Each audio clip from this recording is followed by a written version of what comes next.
ఓం శ్రీ సాయిరామ్. భగవాన్ దివ్యశ్రీ చరణాలకు హృదయపూర్వకమైనటువంటి నమస్మాంజలు అర్పిస్తూ అందరికీ సాయిరామ్ అండి. అహం సత్యబోధక చెన్నై దివ్య జ్ఞాన యజ్ఞము. ఈ దివ్య జ్ఞాన యజ్ఞ రసార్థులైన మన ఆప్తులు ఆత్మీయులు గురువులైన శ్రీ ఎం లక్ష్మీనారాయణ గారికి, వారి ధర్మపత్ని శ్రీమతి ఎం వరలక్ష్మి గారికి హృదయపూర్వక నమస్కారాలు. కార్యక్రమం ప్రారంభంలో శ్రీ సత్యసాయి దైనందిన ఆధ్యాత్మిక వేదికలో భాగంగా మనం ఎన్నో సత్సంగాలు, విశేష కార్యక్రమాలు నేర్చుకుంటున్నటువంటి ఈ వేదికలో ఈ రోజు జరగబోయేటువంటి కార్యక్రమాల యొక్క అనుక్రమణకి ఏమిటంటే, మొట్టమొదటగా ప్రత్యేక ఆధ్యాత్మిక సత్సంగం బై అవర్ బిలవర్డ్ అధినేత మన ఎమ్మెల్యే గారు. తర్వాత మనం ఈ గురువు గారి యొక్క ప్రోత్సాహంతో నూతనంగా ప్రారంభించినటువంటి శ్రీమద్ భగవద్గీత పఠనము, అవగాహన తరగతుల మీద మనం దయచేసి ఈ కార్యక్రమంలోకి వెళ్ళబోయే ముందు మొట్టమొదటి ప్రధాన ఆధ్యాత్మిక సత్సంగం బై ఎమ్మెల్యన్ సార్. ఓం శ్రీ సాయిరామ్. అందరికీ సాయిరామ్.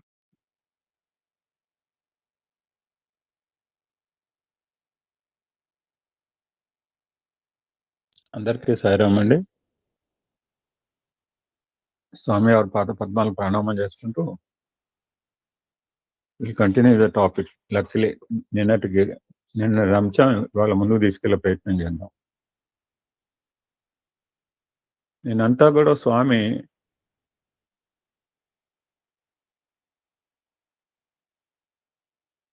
ఓర్పు గురించి చెప్పడం జరిగింది. ఇందాక ఏదో ఒక సత్సంగం చదువుతుంటే వీల్ రివ్యూ ఇట్ లేటర్, ఎప్పుడు వస్తుంది అది. సుమతి శతకం అని, సుమతి అంటే మంచి బుద్ధి గలవాడు, వాళ్ళకి అక్కర్లేదు ఆ శతకం. చాలా పెక్యులర్గా చెప్పారు స్వామి ఇందాక. సుమతి అని ఉన్నవాడికి అక్కర్లేదు ఆ ఉపోద్ఘాతాలు, ఉపమానాలు అవన్నీ లేనివాడికి అవన్నీ. సో నిన్న ఓర్పు గురించి చెప్తూ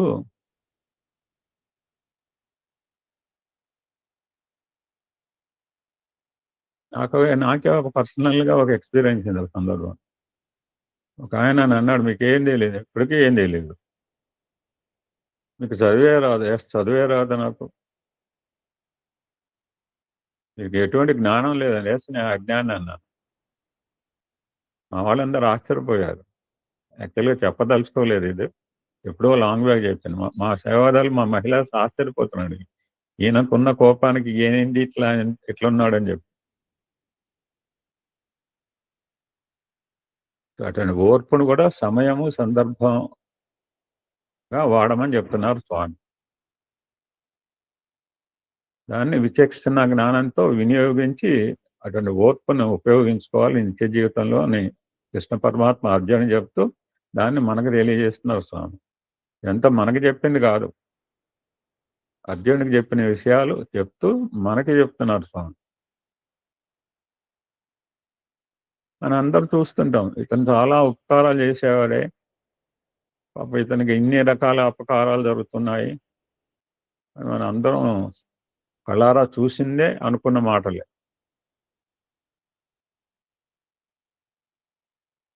కొంతవరకు ఓర్పు ఉండవచ్చు. ఆయన మధ్య కథ కూడా చెప్తుంటాడు, నీకేం లేదంటే ఇమీడియట్ కోపం వచ్చేస్తుంది ఒక మహర్షి లాంటి ఆయన.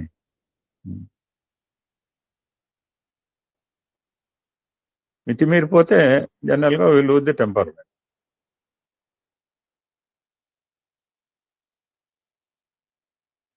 సో దాన్ని కూడా స్వామి చెప్తున్నారు లాజిక్.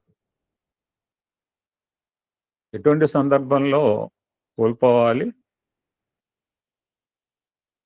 అలా కోల్పోతే మనకు ఎలాంటి చిక్కులు కూడా సంభవిస్తాయి అని క్వశ్చన్ వేశారు. సమాధానం కూడా స్వామి చెప్తున్నారు. ఇది పూర్ణచంద్ర ఆచార్యంలో సభికులకు చెప్పిన ఇది. ఓర్పును వహించాలని చెప్పేది. బట్ ఇన్ సర్టెన్ సిచ్యుయేషన్స్ లింగ్ చాలా ప్రమాదకరం అవుతుంది కూడా అంటున్నారు. అలా అని చెప్పి తొందరపాటు కూడా ఉంటే తొందరపాటు ప్రమాదం అవుతుంది. బౌతారు వయసు వర్ష. అక్కడ 2 పదాలు చెప్పారు స్వామి. వేగిరించినతో అది విషమగును. ఒకటి కొటేషన్. ఆలస్యం అమృతం విషం, second one. Both statements looks quite contrasting, విరుద్ధమైన పదాలుగా ఉంటున్నాయి మనకి. సో టేక్ ఎగ్జాంపుల్, ఆలస్యం అమృతం విషం అంటే నిదానం చేయకూడదు, వేస్తే అమృతం కూడా విషం అవుతుంది. ఒకవైపున వేగిరించినతో అది విషమగును, తొందరపడ్డా విషం అవుతుంది. అటువంటి సమయంలో ఏం చేయాలి? అటు యూజ్ అవర్ విచక్షణ జ్ఞానం, డిస్క్రిమినేషన్ వాడుకోవాలి. సో సమయం సందర్భం ప్రకారం ఈ ఓర్పును ఉపయోగించుకోమని చెప్తున్నారు నిత్య జీవితంలో.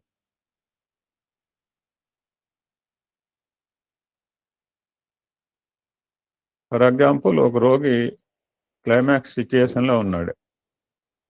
నేను కొన్ని పదాలు పాలిష్ చేసి చెప్తున్నాను, నాకు ఇష్టం ఉండదు, మీరు కూడా అలానే మాట్లాడండి దయచేసి.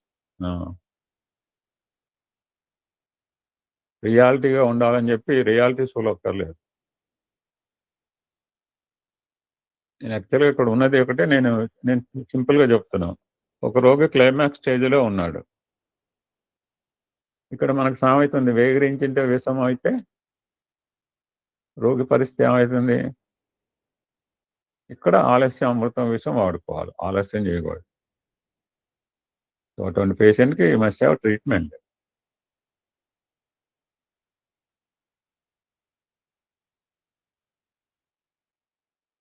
కొన్ని సిచ్యుయేషన్లో మనం చూస్తుంటాం నెగిటివిటీ, అటువంటి పనులు చూస్తుంటాము. చూసినప్పుడు సైలెంట్గా ఉండకూడదు, ఖండించమని చెప్తున్నారు ఇక్కడ. నేను ఓర్పును వహిస్తా అంటే ఓర్పు కోల్పోయినా పర్లేదన్నారు. నెగిటివ్ ఫీలింగ్స్ ఇక్కడ కూడా నేను పదాలు చెప్పట్లేదు. అందులో కూడా స్వామి, ఫర్ ఎగ్జాంపుల్, స్వామికి ఎప్పుడు కోపం రాదు, అక్కడ కోపం ఉన్నట్టు నటిస్తారు. అప్పుడు ఏం చేయాలంటే సింపుల్ ఎగ్జాంపుల్ చెప్పారు.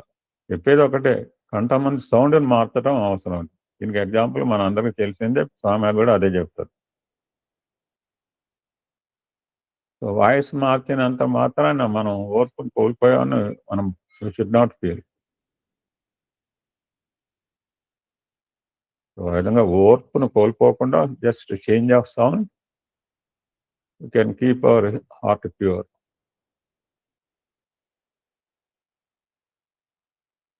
ఇప్పుడు మాట కూడా చెప్పారు, సత్యం సత్యవతం, సత్యవంతులకు సత్యమే నిజమైన క్షమ అన్నారు. మనకు 2 రకాల ఎగ్జాంపుల్స్ ఉంటాయి. ఒకటి వేటగాడు లేడీ. సత్యాన్ని మార్చకుండా శ్రద్ధను మార్చటంలో సత్యాన్ని నిలబెట్టుకున్న వారు అవుతాం అంటున్నారు స్వామి. అది అన్ని సిచ్యువేషన్లో కాదు, ఎప్పుడన్నా ఇటువంటి సిచ్యువేషన్ వస్తే, ఎప్పుడూ రావు ఇటువంటి మనకి. ఎప్పుడైనా ఇటువంటి సిచ్యువేషన్స్ వచ్చినప్పుడు ఇది మనకి స్వామి ఇచ్చిన టెక్నిక్. ఫర్ ఎగ్జాంపుల్, స్వామి మన అందరికి తెలిసిందే చెప్తున్నారు. We know about Ashwatthama.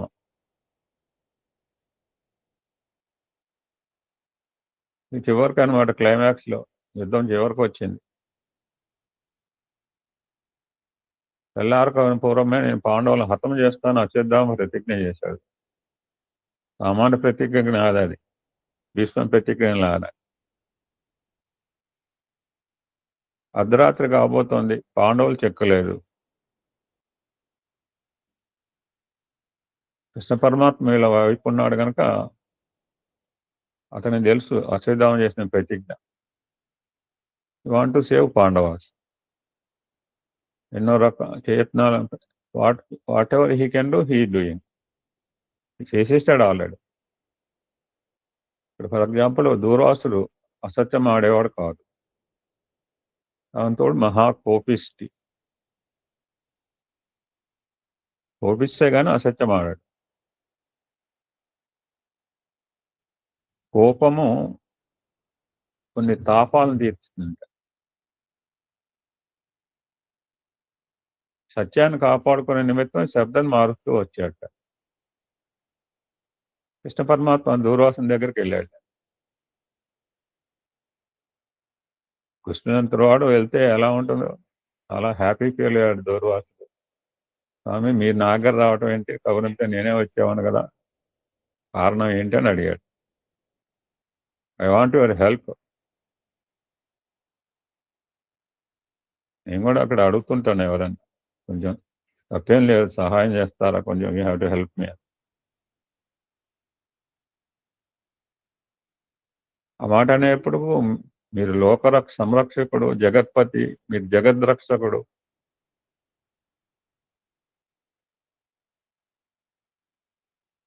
అటువంటి భగవంతుడు నా దగ్గరకు వచ్చాడు, నా సహాయం కోరుతున్నాడు అనుకుని కాస్త గర్వం ఎక్కువ అనుకున్నాం కదా, కాస్త వచ్చింది. ఓ ఐఎమ్ రెడీ, మీరు ఏం అడిగినా నేను చేస్తానన్నా. ఇక్కడ గురవన మాట గుర్తుపెట్టుకోవాలి. మనం అనుకున్నాం 2 వరాలు ఇచ్చాడంటే ఎప్పుడంటే నీ ఇష్టం, అదే దెబ్బ తీసింది రామాయణం. సహాయంలో కూడా ఒక హద్దు ఉంటున్నది అంటున్నారు స్వామి.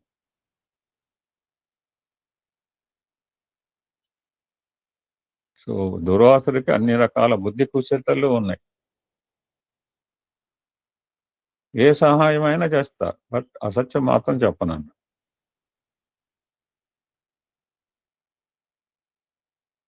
అప్పుడు పరమాత్మ అన్నాడు, మానవ సంచారినైన నేను మాత్రం అసత్యం ఆడమని చెప్తానా నేను? No, I never do, I never say, I never ask. మీకు తెలుసు కదా, ధర్మ సంస్థాపనార్థాయ సంభవామి యుగే యుగే. It's only my duty. ప్రతీకంగా కూడా అది ధర్మ సంస్థాపన చేయటం. ఇంకొకటి కూడా ఉంది, సత్యనాస్తి పరో ధర్మ. నీకు తెలుసు, నాకు తెలుసు. ఇక్కడ సత్యం అనేది బేస్, ఫౌండేషన్, దాని మీద ధర్మం అనే వాల్స్ కడుతున్నారు. అటువంటి ఈ తెలిసిన వాడిని నిన్ను నేను అసత్యం ఆడమని ఎలా చెప్తాను అనుకుంటున్నావు?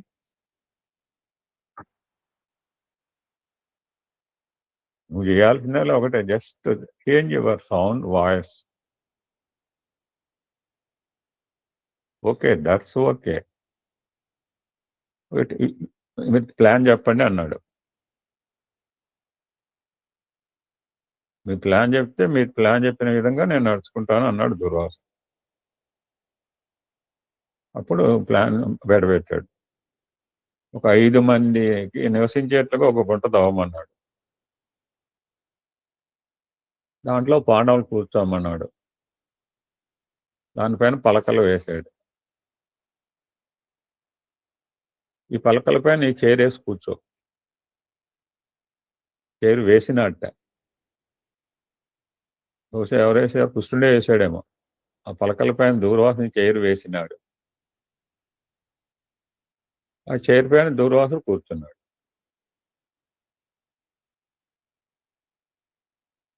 ఇప్పుడు అశ్వత్థామ దగ్గరికి వస్తాడు. పాండవులు ఎక్కడ ఉన్నారని అడుగుతాడు.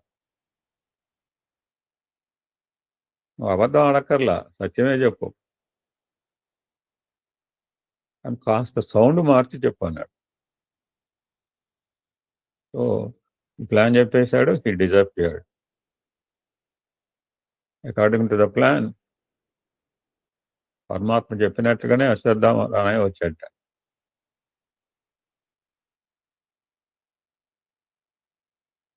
అసలు దూరం నుంచే ఉన్నాడని నేను ఒకసారి చదివాను. ఎందుకంటే ఈయన దగ్గర రావడం కోపిస్ దగ్గర రావడం ఎవడు కూడా సాహసించాడు. ఏం కోటేశ్వరరావు గారు? అవును సార్. భయపడతాడు. అంటే పిల్లలు చెప్పేది వాళ్ళ చెబుతాను. బహుశా ఏం చూసి దూరం నుంచి అని చెప్పుంటాను. ఇప్పుడు దూరం దగ్గర మాటలు లేవు, స్వామి చెప్పలేదు ఇక్కడ. స్వామి మీరు త్రికాలజ్ఞులు కదా, మీరు మీకు అన్నీ తెలిసిన వాళ్ళు. పాండవులు ఎక్కడున్నారో మీకు తెలుసు. నా గడువు మించిపోతోంది. దయచేసి పాండవులు ఎక్కడున్నారో చెప్పండి అన్నాడు. కృష్ణ పరమాత్మ పక్కనే ఉన్నాడు. ఈ seeing director monitoring the scene.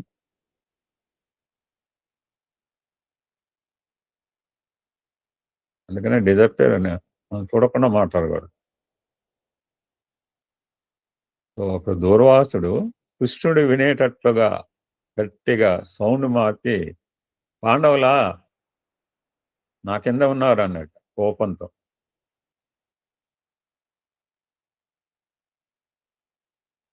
ఎప్పుడైతే దూర్వాసుడు నా కింద ఉన్నారు అనేటప్పటికి అశ్వత్థామకు భయం వేసి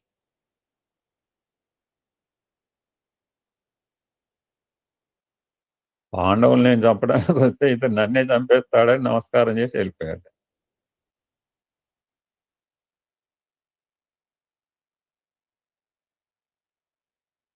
ఇప్పుడు స్వామి చెప్తున్నారు, సత్యం చెప్పినప్పటికీ సేవ్ ది అదర్స్, పరులను రక్షించడం కోసం, దట్టు పరమాత్మ ఆశయం నిలబెట్టడానికి,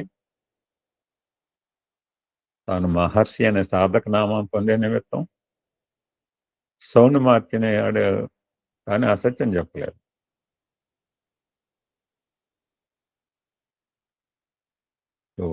క్షమ అని నేను చెప్పాను కనుక అన్ని సమయాల్లో అన్ని విషయాల్లో ఈయన ఉపయోగించడం ప్రమాదం అని కూడా చెప్తున్నారు స్వామి కంక్లూడ్ చేసి. ఎక్కడ సాధనలో పవిత్రమైన కార్యాల్లో ఇతరులను మనతో మాట్లాడేప్పుడు ఈ ఓర్పును సాధించాలని చెప్తారు. ఆధ్యాత్మిక మార్గంలో కావచ్చు, మన సెల్ఫ్ రియలైజేషన్లో అడ్డు తగిలే దానిపైన కావచ్చు, మనం ఓర్పును సాధించాలంటారు. టేక్ ఇట్ యాజ్ టెస్ట్, ఒక పరీక్షా ఘట్టంగా తీసుకోవాలంటాం. సో సాధకులు అనేవారికి ఓర్పు అనేది ప్రధానమైన కోపం. ఎవరైతే ఇటువంటి ఓర్మితో సాధన చేస్తారో అటువంటి వారికి మాత్రమే నిత్య సత్యమైన ఆత్మతత్వం అవగతం అవుతుంది.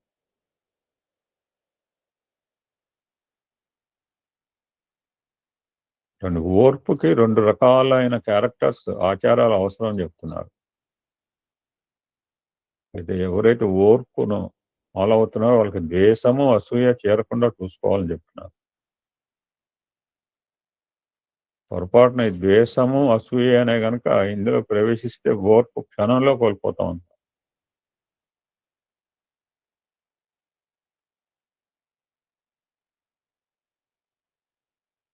మనం వింటుంటాం, ఈశ్వర సర్వభూతానం సర్వత్ర సర్వాణి భూతాని. నేను ఒక మాట ఉంది, నేను సత్సంగం అయిన తర్వాత వెంకటేశ్వర కళ్యాణం జనరల్ చూస్తుంటాం, ఒక్కో రోజు ఒక్కో ఘట్టంలో.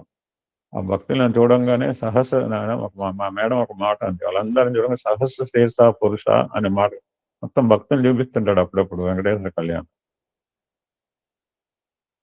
సో ఆ విధంగా సర్వభూతములందు సర్వత్రా వ్యాపించినది దేహి.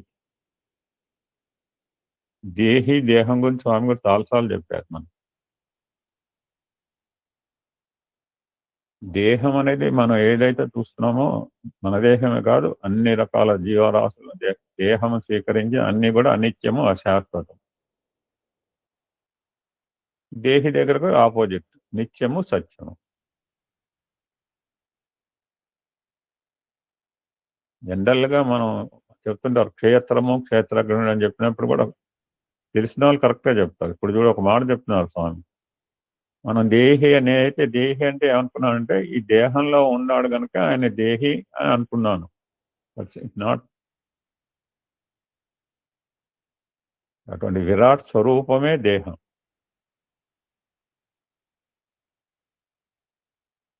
ఆ విశ్వమే ఒక దేహం అయితే దేహేన ఆత్మ స్థిరమై ఉంటుంది. అందుకని దట్స్ వై దేహో దేవాలయ ప్రోక్తో జీవో దేవ సనాతన. దేనికి దేహి అంటే సనాతనమైంది, నిత్యమైంది, సత్యమైన ఆత్మతత్వానికి దేహి అని పేరు. దేహంలో ఉన్నాడు కనుక దేహి నాట్. మరి అటువంటి దేహిని మనకి దేహి తెలియదు కాదు, దేహం తెలియదు కాదు. ఇప్పుడు 2006 2000 రోజులు బట్టి చెప్పుకుంటున్నామంటే ఈ 2 మాటలు అందరికీ మీరందరూ కూడా మహనీయులు, మీకు తెలియంది కాదు. మరి ఎలాగ మరి ఆ దేహి అనేది వాళ్ళు ఎలాగ గుర్తించాలి అంటే మనకు ప్రమాణాలు శాస్త్రములు. సో శాస్త్రాలు ప్రమాణాలు అన్నారు కానీ శాస్త్ర ప్రమాణం మాత్రమే చాలు, దానివల్ల దొరకదు. అక్కడ ఫలానా చోట ఉందని చెప్పారు అంతే, శాస్త్రం చెప్పింది. అటువంటి శాస్త్ర ప్రమాణాన్ని బేస్ తీసుకుని స్వప్రయత్నంతో స్వశక్తితో సాధించడానికి ప్రయత్నించాలి. మన భారతదేశంలో శాస్త్రాలు ఉన్నాయి, ఉపనిషత్తులు, వేదాలు, ఇతిహాసాలు, పురాణాలు. నాకు ఒక మెసేజ్ వస్తే పెట్టిన, క్లారిఫై చేసుకుని పెట్టిన. భారతదేశంలో ఒక మహనీయుడు 220 డిగ్రీలు సంపాదించట. ఇప్పుడే జస్ట్ నౌ పుట్టే నాకు వచ్చింది, కానీ నేను మరి పొరపాటున ఎవరిని అడగచ్చు, ఎవరు సార్ అంటే నేను వెరిఫై చేసుకున్న తర్వాత పెట్టిన. ఐఏఎస్, ఐపీఎస్, ఎంబీబీఎస్, ఎండి, ఇంపార్టెంట్ చెప్తున్నాను. ఇక ఎంబీఏ, ఇక ఎన్ని క్వాలిఫికేషన్ చూడండి, గూగుల్లో కొట్టండి. ఎన్ని డిగ్రీలు ఎలా చదవగలిగాడో ఆలోచించండి. ఈ సోకాలు మనకి దొరికే ఆధ్యాత్మిక వాంగ్మయ ఇవన్నీ కూడా మనకి గైడ్ పోస్ట్, మార్గదర్శకాలు. స్వామి ఏం చెప్పారు, రాముడిలాగా ఉండు, కృష్ణులాగా చేయని చెప్పారు. స్వామికి చెప్పడం వరకు ఆయన పని, ఉండటం మన పని. ఇది గోల్ఫ్ కోర్టు అంటే దిక్కులను చూపించగలవు కానీ నడిపించవు. గైడ్ పోస్ట్ అన్నమాట. గమ్యం చేయాలి అనుకున్న వారు వాటిని ఆధారంగా తీసుకుని ప్రయాణం చేయాలి. గీత నరేటెడ్ ఎవ్రీథింగ్, గీత చెప్పండి లేదు, సార్ చెప్తున్నారు. గీత టచ్ చేయని అంశం లేదు.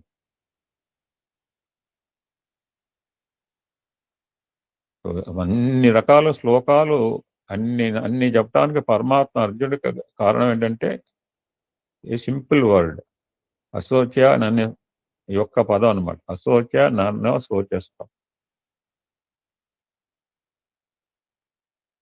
మరి ఇది ఎక్కడ ఎలాగ ప్రారంభమైంది, ఎక్కడ ఎండ్ అయింది, ఎక్కడ ఎండ్ చేశారు అంటే అటువంటి దుఃఖం నివృత్తి కలిగింపజేశాడు, కలిగింప చేస్తుంది మనకు. దుఃఖం నివృత్తికి మార్గం ఏంటి, మంది ఏంటి అంటే, ఓ అర్జున, నువ్వు అనిత్యము అశాశ్వతమైన దాని గురించి నువ్వు దుఃఖిస్తున్నావు, అది మంచిది కాదు.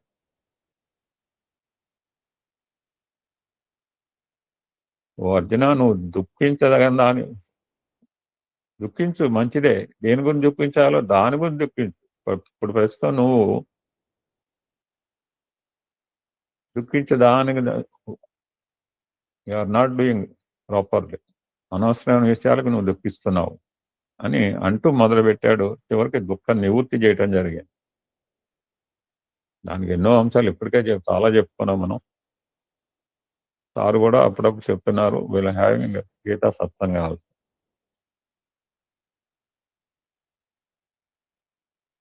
మనందరికి తెలిసిన ఈ జగత్తులో ఒక పదార్థం అనే దానికి 5 తత్వాలతో కూడి ఉంది.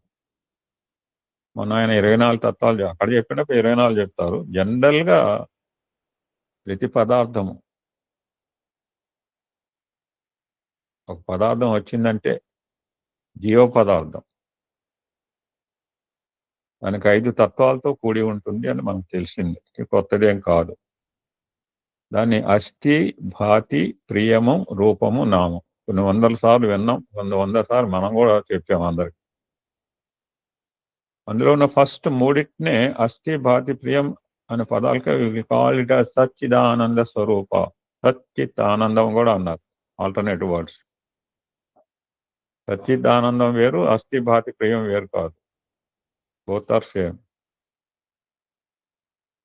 అటువంటి సచ్చిత్ ఆనందం అనేది పర్మనెంట్, సత్యమైనది. డివినిటీతో యూనియన్ విత్ డివినిటీ. వీడు సచ్చిదానందలో మునిగాడురా, సచ్చిదానంద స్వరూపుడు, ఆ మాటలో తెలిసిపోతుంది. వీటికి పుట్టుక లేవు, పుట్టకపోతే ఎండ్ కూడా లేదు. డివినిటీ అంటే ఏమనంటే సచ్చితానంద స్వరూపం. ఇవే చిహ్నాలు. సచ్చిదానందం అనేది 3 కూడా చిహ్నాలు. చిహ్నం అంటే గుర్తు. ఇక చివరి 2 రూపనామములు కల్పనలు.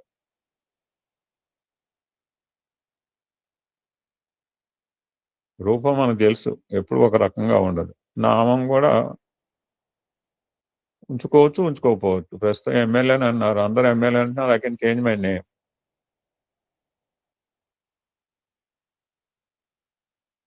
ఈ 2 కూడా కల్పనతో కూడిన పదార్థాలు.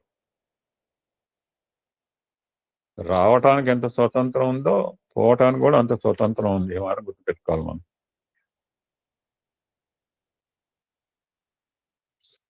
Both are relations. చాలా దగ్గర బంధువులు. సో, బంధువులనేవాళ్ళు మనకు తెలుసు. వచ్చిపోతారు గానీ స్థిరంగా ఇంట్లో నిలిచేవారు కాదు.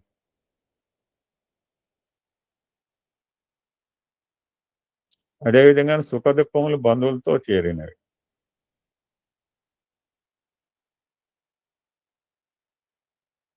సో, రూపనామాలు మనం సత్యంగా భావించకూడదు. నిత్యంగా విశ్వసించకూడదు. సో, వాటిని ప్రవేశపెట్టకూడదంటున్నాడు. ఎందుకంటే ఏనాటికైనా వెళ్ళినవి, మార్పు చెందేవి, నశ్వరమైనవి 3 పదాలు.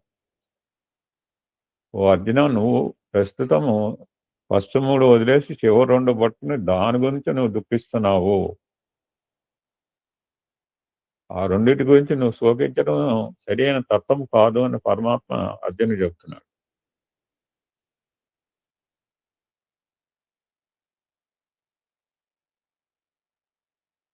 ఓకే స్వామి. అప్పుడు అర్జునుడు అడుగుతాడు. బానే ఉంది. అనిత్యము, అశాశ్వతము, అసత్యమే తత్వాన్ని 3 పదాలు వాడారు. వీటిని ఎట్లా గుర్తించాలి? ఏ ఏ ఏ విధానం, ఏ మెథడాలజీ వాడాలి? ఏమి ఆశ్రయించాలి అని అడిగాడు. అప్పుడు ఇమీడియట్‌గా ఫస్ట్ ఆన్సర్ అంటే కొన్ని సద్గుణాలు ఆశ్రయించాలని చెప్పాడు. మనం కూడా అనుకున్నాం 26 సద్గుణాలు. అందులో ఓర్పు గురించి మనం చెప్పుకున్నాం. వాటన్నిటిలో కూడా భక్తిమాన్ మే ప్రియో నరః. 26 చెప్పానని చెప్పి 26 గుణాలు ఉండనక్కర్లేదు. అవి హ్యూమన్ వాల్యూస్ చెప్పారు. ఇవి ఫాలో అవ్వని రిమైనింగ్ ఆటోమేటిక్‌గా మన దగ్గరకొస్తాయి. మన యొక్క నాటికి కూడా ఇస్తాం బాల వికాస్ అని. రాజు దగ్గర అది వెళ్ళిపోతా పో, అది వెళ్ళిపోతా పో, చివరికి ధర్మం పోతా అంటే నువ్వు పోతే ఎట్లా? ధర్మాన్ని బేస్ చేసుకుని మిగిలినవి ఉన్నాయి. సంపద కావచ్చు, ఔశ్చర్యం కావచ్చు, కీర్తి కావచ్చు. నువ్వు పోతే నేను ఊరుకోనున్నాడు. సో అవి ఉండేవారికి ఆటోమేటిక్‌గా మిగిలినవి వచ్చి కూర్చుంటాయి. ఈ నాటికి మేము కూడా వేయించాం. నేను 26 గుణాలని చెప్పాను కదా అర్జున. ఫర్ ఎగ్జాంపుల్ అగ్గిపెట్టె లోపల అనేక పుల్లలుంటాయి. అగ్ని కావాలంటే అన్ని పుల్లలు గీయనక్కర్లేదు. ఒక్క పుల్లను గీసినంత అగ్ని డెవలప్ అవుతుంది. 26లో కూడా ప్రధానమైన సద్గుణాలను కొన్నిటిని బేస్ చేసుకో. సో దట్ దాని ద్వారా నీకు ఆత్మ మార్గానికి అన్వేషణ చేసుకోవచ్చు. సో మనం ఓర్పు గురించి చెప్పిన తర్వాత స్వామి ఆపోజిట్ ఓర్పుకి ఇందాక ఆల్రెడీ ఇంట్రడక్షన్ చేస్తే హిందీకి ఇచ్చే వదిలేశారు. అసూయ ద్వేషం. అసూయ ద్వేషం అంటే ఓర్పు మన దగ్గర ఉండదు. So now he is going to narrate అప్పుడు అసూయ అని ద్వేషం.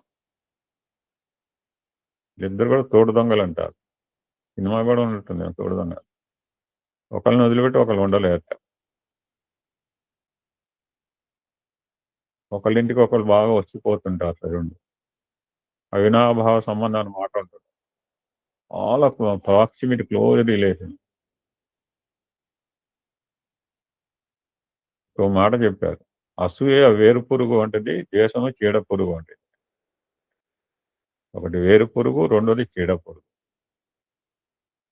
రెండు ఏం చేస్తాయి? రెండు కలిసిందంటే వృక్షం నాశనం చేసినట్టు. చెట్టు బాగానే ఉంటుంది. మేమే ఆశ్చర్యపోయాను. చక్కగా కాయలు కాసింది, మాడిపోయింది. I have seen practically. మా ఇంట్లో ఖాళీ ప్రదేశంలో చెట్లు వేసేవాళ్ళు. వెజిటబుల్స్ చక్కగా నవనవల వంకాయలు ఉన్నాయి. తెల్లారిపాటికి ఆ రెండు కూడా వృక్షాన్ని నాశనం చేయనట్టువే.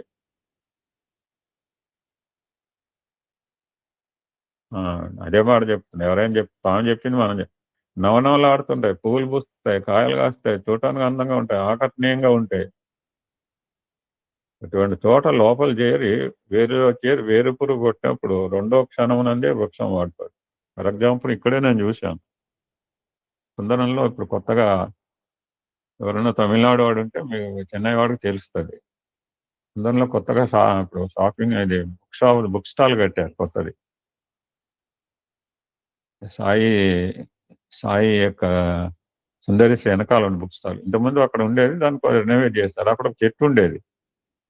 అనుకోకుండా ఆ చెట్టు ఉన్నప్పుడు కట్ చేస్తుంటే చూస్తే అంతా లోపల డొల్ల. ఆశ్చర్యపోయాను. మామిడి చెట్టు ఎప్పుడో వృక్షం. ఆ చెట్టు లోపల వేరులో చేరి వేరు పురుగు కొట్టినప్పుడు రెండో క్షణం నందే వృక్షం వాడిపోతుంది. ఎక్కడ ఎంటర్ అవుతుంది? అందుకని చెట్టు పెరగాలంటే నీళ్లు రూట్స్ పోయాలి, స్టెమ్ మీద పోయకూడదు. ఎడ్యుకేషన్ సిస్టమ్ గురించి చెప్పాను. వేరు పురుగు వృక్షం యొక్క వేరులో చేరుతుంది, వృక్షం యొక్క కుదురులో కూర్చుంటుంది. చీడ పురుగు పై భాగంలో. చీడ పురుగు పైపైన మందులు కొడుతుంటారు, పురుగుల మందులు. మనం తినేవన్నీ కూడా జనరల్ గా ఆర్గానిక్. మీరు ఎవరైనా ఆర్గానిక్ ఫుడ్ తింటే అదృష్టవంతులు. అంతా మందులు వాడినవి. చీడ పురుగు పై భాగంలో సంచరిస్తుంది. వేరుని కొట్టడం అంటే నథింగ్ బట్ ప్రాణం తీయటమే వేరు పురుగు పని. రెండోది ఏంటి? అలంకారమును వినాశనం చేయటమే చీడ పురుగు పని. ఈ రెండు కూడా ఒకదాన్నొకటి అనుసరిస్తూ ఉంటున్నాయని చెప్తున్నారు. అసూయ లేదు, దేశం ఉండే అవకాశం లేదు. ఎక్కడ ద్వేషంగా అనిపిస్తుందో, నేను అతను ప్రేమించలేకపోతున్నాను అంటే నేను చాలా బాగా చెప్పాడు. అతను ప్రేమించలేకపోతున్నా అంటే నువ్వు చెప్పక్కర్లేదు, అతను ద్వేషిస్తున్నావు అనమాట. I'm unable to love him. Simple logic అనమాట. ఇప్పుడు ద్వేషం ఉందంటే ఆటోమేటిక్గా చెప్పక్కర్లేదు, అసూయ లోపల ఉంటుంది. అసూయ ఏమైనా కనపడుతుందా అంటే కనపడదు. అసూయకు రూపం లేదు. వాట్ ఎవర్ దేశం ప్రవర్తన ఎవరి ఎక్స్ప్రెషన్ లోగా కనపడుతుంది.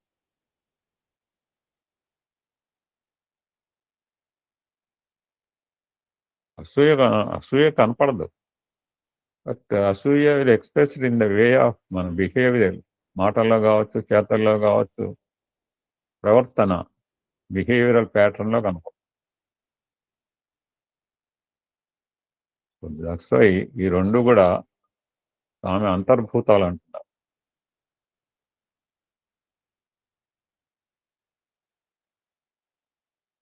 ఒక చిన్న అంశం చెప్పుకుని కంక్లూడ్ హియర్, మళ్ళా అవకాశం ఉన్నప్పుడు చెప్తాను. రెండు కూడా నెగిటివ్ క్యారెక్టర్ చెప్పుకున్నాం. ఇప్పుడు ఒక పాజిటివ్ క్యారెక్టర్తో ఇదంతా స్వామి చెప్పింది. నెగిటివ్ ఓర్పు ఉండాలంటే అసూయ దేశాలు ఉండకూడదు. అక్కడికి అది కంటిన్యూ చేస్తూ, ఎవరైనా ఉన్నాడా ఈ ప్రపంచంలో ఎదుగుదాం అసూయ లేని మానవుడు ఉన్నాడా అంటే బహుశా కానరాడు అని చెప్పవచ్చు అంటున్నారు స్వామి. ఏదో చిన్న ఆస్పెక్ట్ లో, ఏదో చిన్న విషయంలో ఏజ్ ఏ ఛాన్స్ అసూయ ఉండే అవకాశం ఉంటుంది. మరి అటువంటి అసూయ ద్వేషాలు మనలో ఎంటర్ కాకుండా ఉండాలంటే ఓన్లీ ఒక్కటే సింగితే, టు డెవలప్ లవ్.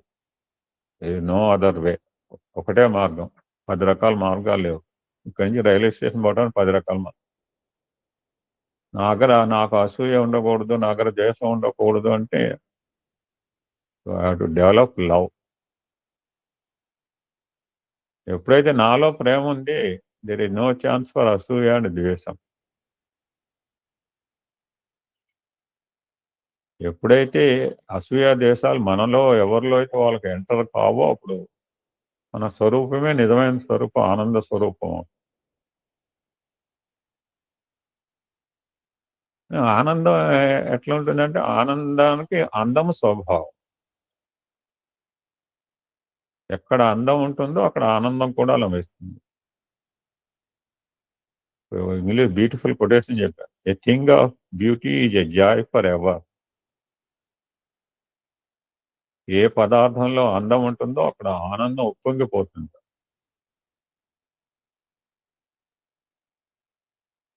అక్కడితో ఆపలేదు. ఏంటి అందం? జగత్తా? పదార్థమా? నో, ఈ మార్పు చెందినవి.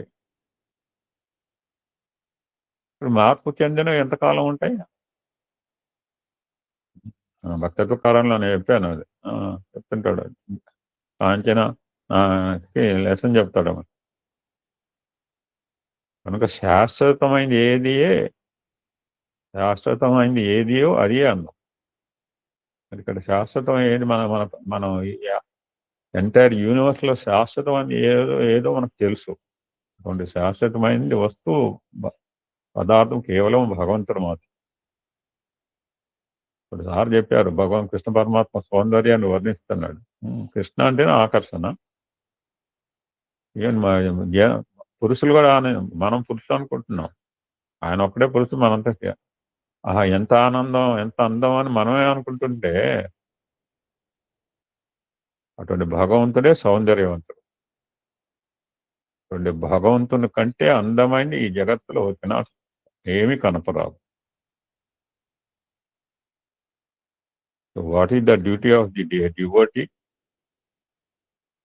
ఏ విధంగా అయితే తేనెటీగలు ఆ పువ్వులోని మకరందాన్ని గ్రోల్తాయో, పువ్వుకి ఇబ్బంది లేకుండా, యుద్ధంలో బాగా చెప్తాడు, పువ్వులోంచి మొక్క వస్తుంది, భూమికి ఏ ఇబ్బంది కలిగిస్తుంది.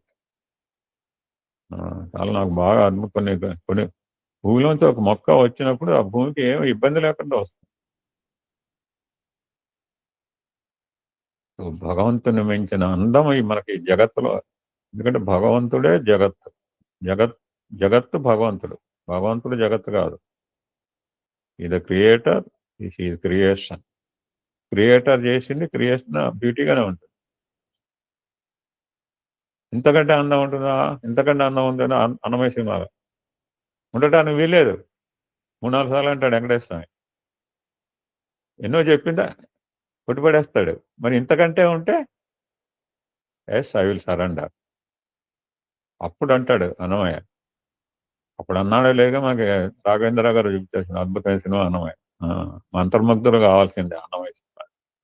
నాకు అన్నమయ్య సినిమా నచ్చలేని అయితే నాకు ఎవరు ఉంటాయి. ఆ సినిమా అంతా హాస్యము అవి ఉంటాయి, అవి పక్కన పెట్టండి. అటువంటి అందంలోని మకరందం అనే ఆనందాన్ని గోలటమే నిజమైన ఒక భక్తుని యొక్క ద ప్రైమ్ డ్యూటీ అనే ప్రధాన కర్తవ్యం అని స్వామి చెప్పారు. వీళ్ళకంటే ఇప్పుడు అసూయ, ద్వేషం అవి ఓర్పుకి అడ్డు తగులుతాయి. అందము, ఆనందము గురించి చెప్పుకున్నాం. We can continue. ఎప్పుడైతే అవకాశం ఉందో అప్పుడు కెన్ కంటిన్యూ ద టాక్. జై సాయిరాం. ఓం శ్రీ సాయిరామ్. ఓం శ్రీ సత్యాయ పరబ్రహ్మణే నమః. ఓం శ్రీ కృష్ణ పరబ్రహ్మణే నమః. ఓం శ్రీ గురుభ్యో నమః. ఇంతవరకు మన ఎమ్మెల్యే గారు ఎన్నో చక్కని విషయాలు చక్కగా చెప్పారు. అసూయ, ద్వేషం ఈ రెండు లేకపోతే క్షమ మన దగ్గర ఉన్నట్టే అని చెప్పారు. చాలా చక్కగా ఉంది. నిజమైన అందానికి, నిజమైన ప్రకృతికి ప్రత్యేక భగవంతుడు అనుకున్నాం. ఎన్నో రమణీయమైనటువంటి విషయాలు చెప్పారు. వారి హృదయపూర్వక ధన్యవాదాలు చేస్తూ ఈరోజు మనం శ్రీమద్ భగవద్గీత పఠనము, అవగాహన తరగతులకి వెళుతున్నాం. మొట్టమొదట గీతను గురించి 1-2 వాక్యాలు, గీతాచార్యుని గురించి 2 వాక్యాలు తెలుసుకుందాం. గీతా మహాత్మ్యంలో ఇప్పుడు ఉన్న శ్లోకాలన్నీ మనం ఇప్పటి వరకు చెప్పుకున్నాం. చివరి శ్లోకం ఏం చెప్తున్నాయంటే, గీతాశాస్త్రమిదం పుణ్యం ఎప్పటే ప్రయత పుమాన్ విష్ణు పదమవాప్నోతి భయశోకాదివర్జిత అన్నాడు. గీతాశాస్త్రం ఇదం పుణ్యం, ఇదం గీతాశాస్త్రం పుణ్యం. అంటున్నాడు. ఇంతవరకు ఏదో గీతను గురించి అయితే మనం చెప్పుకున్నామో అలాంటి గీతా శాస్త్రము చాలా పుణ్యప్రదమైంది. దేనికని? అది సుగీత అని చెప్పుకున్నాం. సాక్షాత్ శ్రీకృష్ణ పరమాత్మ యొక్క నోటి నుంచి వచ్చింది అనుకున్నాం. అమృత సర్వస్వం అనుకున్నాం. అన్ని ఉపనిషత్తులు అనేటువంటి గోవుల యొక్క సారభూతమైనటువంటి పాలు అనుకున్నాం. ఈ విధంగా ఏకం శాస్త్రం, ఉన్నది ఒకే శాస్త్రము, అదే గీత అని కూడా మనం చెప్పుకున్నాం. మన ఒంటి మీద చెమట పోవాలి అంటే స్నానం చేస్తే, మామూలు జలంతో స్నానం చేస్తే పోతుంది. కానీ హృదయానికి పట్టినటువంటి చెమటలు, దుర్గంధాలు, మాలిన్యాలు పోవాలి అంటే మనం గీత చదవాలి అని శాస్త్రం చెబుతోంది. ఇప్పుడు ఇవంటే మనం ఏదో మనం రకరకాల సబ్బులు, లక్స్ వగైరాలు పెడుతున్నాం, ఏదో సబ్బులు పెట్టి రుద్దుతున్నాం, మంచి ఫ్రెష్ అయిపోతున్నాం. కానీ హృదయంలో ఉన్నటువంటి మురికిని పోగొట్టుకోవాలి అంటే మనం హృదయస్థం చేసుకోవాలి, గీతను హృదయంలోకి పంపించాలి. ఆ గీతను హృదయంలోకి పంపిస్తే అవన్నీ కూడా బయటికి పోతాయని, అంటే ఇంత ఉంది ఆ గీతా శాస్త్రం అనేటువంటి పదంలో, ఎన్ని విషయాలు ఉన్నాయి. అలాంటి గీతా శాస్త్రం అధ్యయనం చేసేటువంటి వాడికి ఏ ఢోకా లేదో అని చెప్పుకున్నాం నిన్న. ఏ పాపాలు అంటవని చెప్పుకున్నాం. అలాంటి గీతా శాస్త్రం చాలా పుణ్యమైనది. ఎప్పటే ప్రయత పుమాన్ అన్నాడు.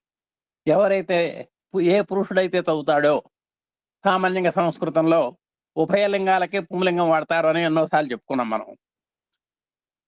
పురుషార్థాలు అంటాం. ధర్మము, అర్థము, కామము, మోక్షము ఒక మగవాళ్ళకే కాదు, ఆడవాళ్ళకు కూడా అవసరమే. వాళ్ళకు కూడా అవసరం అని చెబుతోంది శాస్త్రం.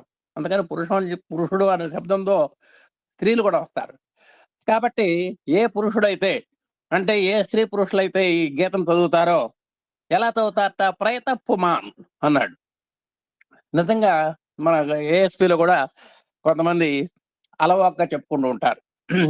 అక్క, నాకు ఈ గీత అంటే వంట పట్టదు, ఇది నోరు తిరగదు నాకు, కానీ ఈ ఎమ్మెల్యేన్ గారి యొక్క ప్రోద్బలం వల్ల, ఈ కోటేశ్వరరావు మాస్టర్ వాళ్ళక ఇదంతా ఇది అంటించుకోవాల్సి వస్తుంది గీత. ఈ విధంగా నాకు ఇష్టం లేకపోయినా కష్టంగా అయినా సరే గీతలో ప్రవేశిస్తున్నాను, ఇప్పుడిప్పుడు కాస్త 4 శ్లోకాలు చదువుతున్నాను అన్న వాళ్ళు కూడా లేకపోలేదు. దీన్ని ప్రయత అంటాం. అంటే వాస్తవంగా మనకి ఇష్టం లేదు, ఎవరో ప్రేరేపణ చేశారు, ఆ ప్రేరేపణ చేయటం వల్ల మనం చదువుకున్నాం. వాస్తవంగా గురువు గారు మేము కూడా రుద్రంలో భయపడ్డాం, రుద్రంలోకి రావాలంటే. కానీ ఆ సత్యనారాయణ గారి యొక్క ప్రేరణ వల్ల కానీ, ప్రోత్సాహం వల్ల కానీ, ఏదైనా కానీ ఆ రుద్రం అంటే భయం పోయింది. అలాగే దీన్ని ప్రయత అంటారు సంస్కృతంలో. ప్రయత అంటే ప్రయత్నశీలత. అంటే మనకి ఇష్టం లేకపోయినా ఎవరెవరు మనకు గురైనటువంటి మనిషి, మనకు బాగా సన్నిహితులైనటువంటి వారు చెప్పడం వల్ల, ఇష్టం లేకపోయినా సరే, కష్టమైనా సరే, దాంట్లో ఇష్టంగా ప్రయాణం చేయటం అనేది ఆ పదంలో ఉందన్నమాట. ప్రయత పుమాన్. ఏ విధంగా అయితే ప్రయత్నపూర్వకంగానైనా సరే పఠిస్తాడో, విష్ణు పదమవాప్నోతి. సాక్షాత్తు మనం ఎక్కడి నుంచి అయితే వచ్చామో, ఏ పరమాత్మ నుంచి అయితే మనం వచ్చామో, ఆ పరమాత్మ యొక్క పదాన్ని పొందుతాడు. అంటే మనం ఎక్కడి నుంచి వచ్చామో అక్కడికి చక్కగా వెళ్ళిపోతాం. భయ శోకాదివర్జిత. మన ఈ లోక భూయిష్టం అంతా కూడా రెండిటితో ఉంది. మనకు పొద్దున్న లేస్తే భయము, శోకము. నా కూడా గురువుగారు చెప్పారు శోకాన్ని గురించి. దేని గురించి ఏడవాలనో దాని గురించి ఏడవయ్యా, నువ్వు అనవసరమైన దాని గురించి ఏడుస్తున్నావు, నువ్వు ఇది ఏడవదగినటువంటి సందర్భం కాదు, ఇది నువ్వు క్షాత్ర ధర్మమైనటువంటి యుద్ధం చేయాలి అని ఇందాక చెప్పా. అలాగే మనకు లోకంలో రెండు, అయితే భయం ఉండాలి, లేకపోతే శోకం ఉండాలి. అందుకని ఆహార, నిద్ర, భయ, మైథునము అనే వాటిల్లో కూడా భయము అనేది ఉంది. సాక్షాత్ ప్రాణికి కూడా భయం ఉంటుందన్నమాట. ఇంకా వయసు మీరే కొద్దీ మృత్యు భయం ఉంటుంది నొప్పదక మనకు. నిజంగా అది వినబడదు. ఇందాకట్లా అసూయ ద్వేషాలలాగా అది కంటకు కనబడేది కాదు. అయినా సరే ఆ వయసు మీరిన కొద్దీ మనకు ఓ పెద్ద భూతంలాగా అది కనబడుతూ ఉంటుంది. మృత్యు భయం, శోకము. ఏ చిన్నది వచ్చినా సరే మనం ఏడవటం అలవాటు. ఏ చిన్నది జరిగినా ఈ రెండిటిని వీటికి దూరంగా ఉంటూ విష్ణు పదాన్ని చేరుకుంటాడు అని చక్కగా చెప్పారు. వీటన్నిటికీ మూలమైనటువంటిది గీత అనేది మనం గుర్తుపెట్టుకోవాలి. కాబట్టి గీత మన భవసాగర తరుణానికి చక్కటి ఉపకరణంగా మనం భావించాలి. ఇక మనం ఆ శ్రీకృష్ణ పరమాత్మ దగ్గరికి ఒక్కసారి వస్తే ఆయన ఏమంటున్నాడంటే, మనం కృష్ణాష్టకంలో 8 శ్లోకాలు చెప్పుకున్నాం ఇప్పటికీ. దాంట్లో కూడా చిట్ట చివరి శ్లోకానికి వచ్చాం. కృష్ణాష్టకమిదం పుణ్యం ప్రాతరుత్థాయ యః పఠేత్ కోటి జన్మ కృతం పాపం స్మరణేన వినశ్యతి అన్నాడు. కృష్ణాష్టకం, ఆయన ఆభరణాలన్నీ తలుచుకున్నాం. రత్న కంకణ కేయూరం అన్నాం, అతసే పుష్ప సంకాశం అన్నాం, విలసత్ కుండలధరం అన్నాం, మందార గంధ సంయుక్తుడు అన్నాం, బరిహిపించావ చూడాం కూడా అన్నాం. ఇట్లా రకరకాల వర్ణాలు వర్ణించాం, వర్ణనలు. అలాంటి సుందరమైనటువంటి, అందమైనటువంటి, ఆనందకారకుడైనటువంటి ఆ యశోదకి దేవకి పరమానందభూతుడైనటువంటి ఆ శ్రీకృష్ణ పరమాత్మ యొక్క అష్టకం, ఈ 8 శ్లోకాలు గనక తేలిగ్గా ఉంటాయి. ఇవి ఎవరైతే చదువుకుంటారో ఈ కృష్ణాష్టకాన్ని, కృష్ణాష్టకమిదం పుణ్యం, ఇందాక గీతాశాస్త్రమిదం పుణ్యం అన్నాడు, ఇప్పుడు కృష్ణాష్టకమిదం పుణ్యం అంటున్నాడు. ఏమన్నా 700 శ్లోకాల కంటే కూడా ఈ 8 శ్లోకాలు చదువుకుంటే శ్రీకృష్ణ పరమాత్మ మీద ఎంతో పుణ్యం అన్నాడు. ఎప్పుడు చదవాలట? ప్రాతరుత్థాయ యః పఠేత్. ప్రాతః అంటే తెల్లవారుజామున, కరెక్ట్ గా నగర సంకీర్తన జరిగేటువంటి సమయంలో మనం చక్కగా లేచి ఎవరైతే చదువుతారో వాళ్ళకి కోటి జన్మ కృతం పాపం, 7 జన్మలే చదువుతుంటారు సామాన్యంగా స్వామి.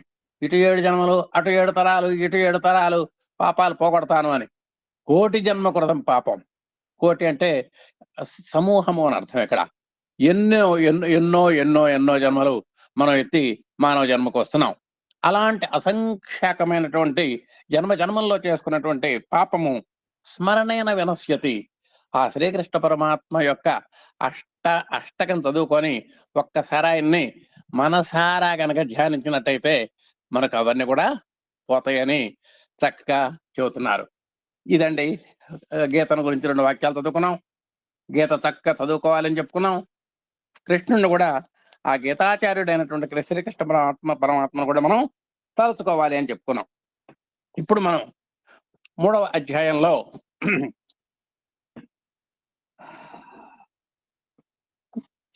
13వ శ్లోకం దాకా చదివామండి. ఒక్కసారి చివరి శ్లోకం చూద్దాం. యజ్ఞశిష్టా శినస్సంతో ముచ్యంతే సర్వకిల్బిషైః భుంజతే తే త్వగం పాపా ఏ పచంత్యాత్మకారణాత్. అంతవరకు అయిందండి. ఇవాళ మనం 14వ శ్లోకంలోకి వచ్చాం. అన్నాత్ భవంతి భూతాని పర్జన్యాదన్న సంభవః యజ్ఞాత్ భవతి పర్జన్యో యజ్ఞ కర్మ సముద్భవః అన్నాడు. ఏమిటిక్కడ? అన్నాత్ భవంతి, 2 పదాలు ఉన్నాయండి. అన్నాత్ భవంతి కాస్త అన్నాత్ భవంతి అవుతుంది. భూతాని, ఇప్పుడు ఆ 1వ లైన్ మళ్ళా ఒక్కసారి చదువుకుంటే అన్నాత్ భవంతి భూతాని, 2వ లైన్లో పర్జన్యాదన్న సంభవః అన్నాడు. ఇక్కడ కూడా 2 పదాలు ఉన్నాయి. పర్జన్యాత్ అన్న సంభవః. ఈ 2 అలవోకగా కలిపితే పర్జన్యాదన్న సంభవః.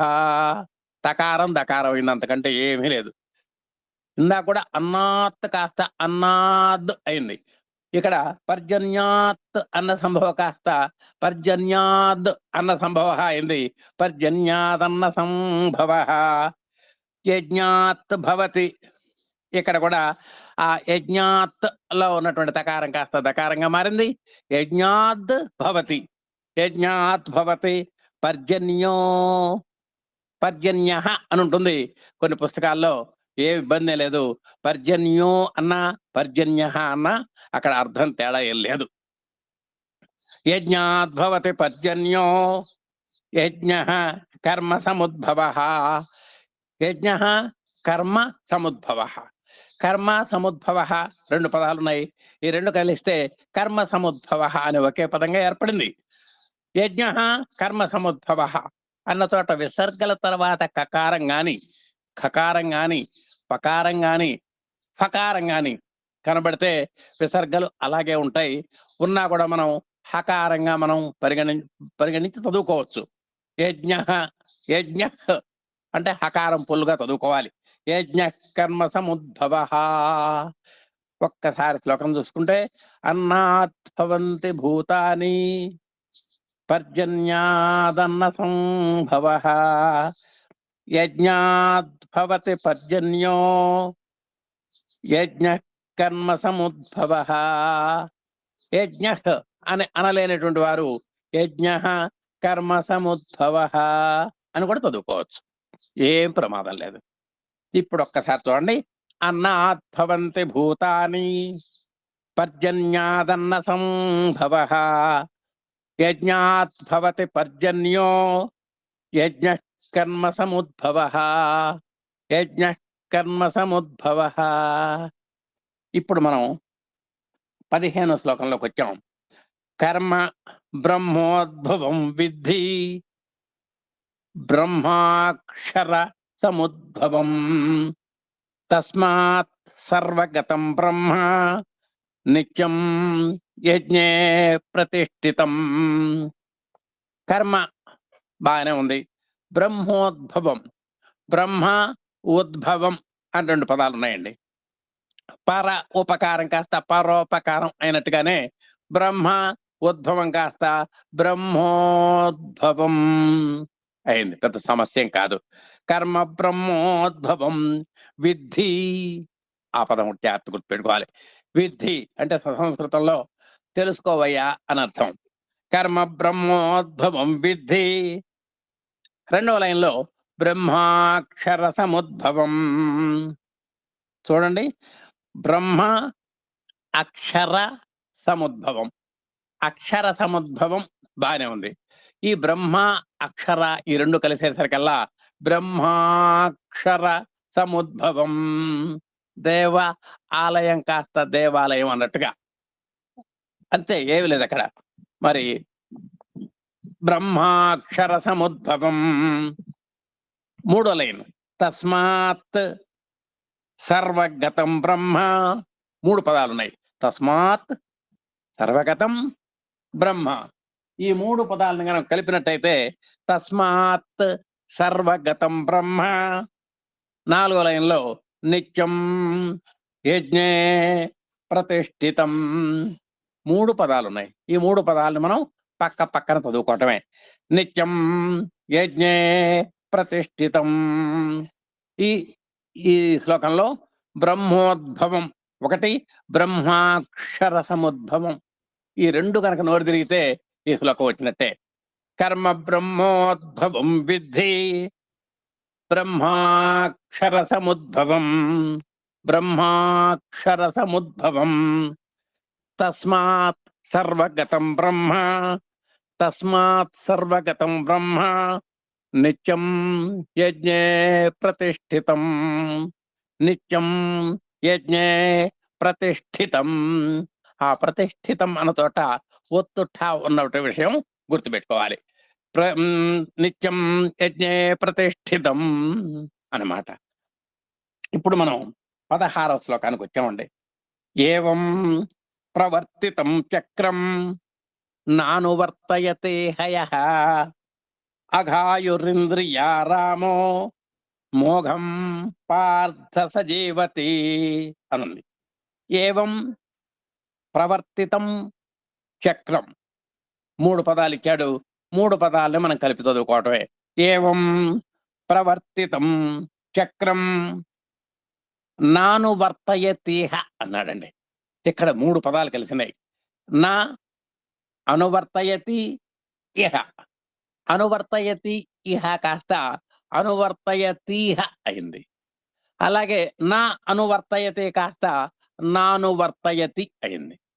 కాబట్టి ఆ 3ంటిని కాస్త జాగ్రత్తగా సమాహారంగా చేసుకొని చదువుకుంటే నానువర్తయతేహ యః నానువర్తయతేహ యః నా అనువర్తయతి ఇహ.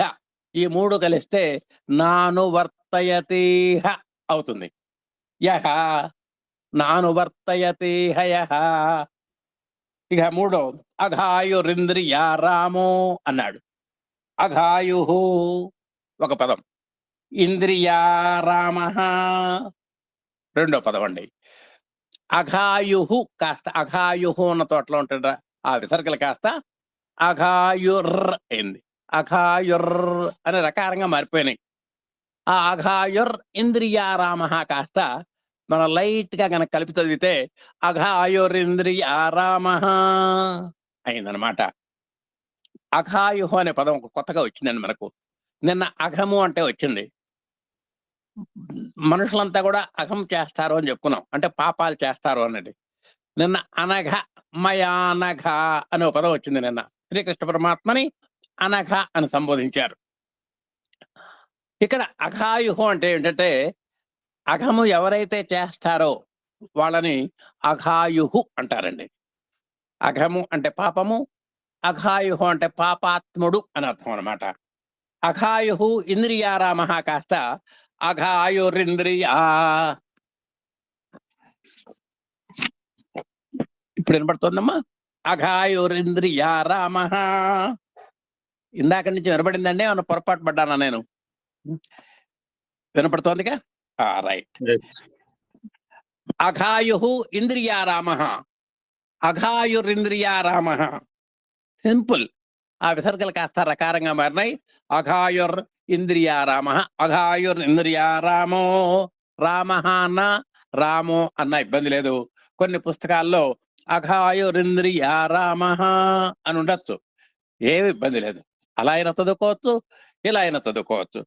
అఘాయురింద్రియారామో మోఘం పార్థ సజీవతి.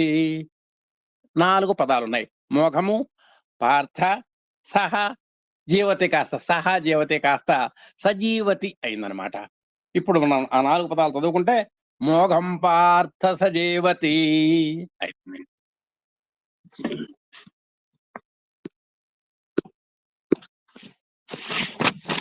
ఏవం ప్రవర్తితం చక్రం నానువర్తయతే హయః అఘాయురింద్రియారామో మోఘం పార్థ సజీవతి అయిందండి. ఇప్పుడు మనం 17వ శ్లోకానికి వచ్చాం. యస్త్వాత్మరతిరేవ స్యాత్ ఆత్మతృప్తశ్చ మానవః ఆత్మన్యేవ చ సంతుష్టః తస్య కార్యం న విద్యతే అన్నాడు. ఇక్కడ యస్త్వాత్మరతి అన్న చోట 3 పదాలు ఉన్నాయండి. యహ తు కాస్త యస్తు అవుతుంది. యస్తు ఆత్మరతి కాస్త యస్త్వాత్మరతి అవుతుంది. జాగ్రత్తగా ప్రొనౌన్సియేషన్ పట్టుకోవాలి. యస్త్వాత్మరతి ఏవ అని ఉందండి. అప్పుడు ఏమైందంటే ఈ విసర్గలు కాస్త రకారంగా మారినాయి. యస్త్వాత్మరతిర్ ఏవ, యస్త్వాత్మరతిరేవ అయిందనమాట.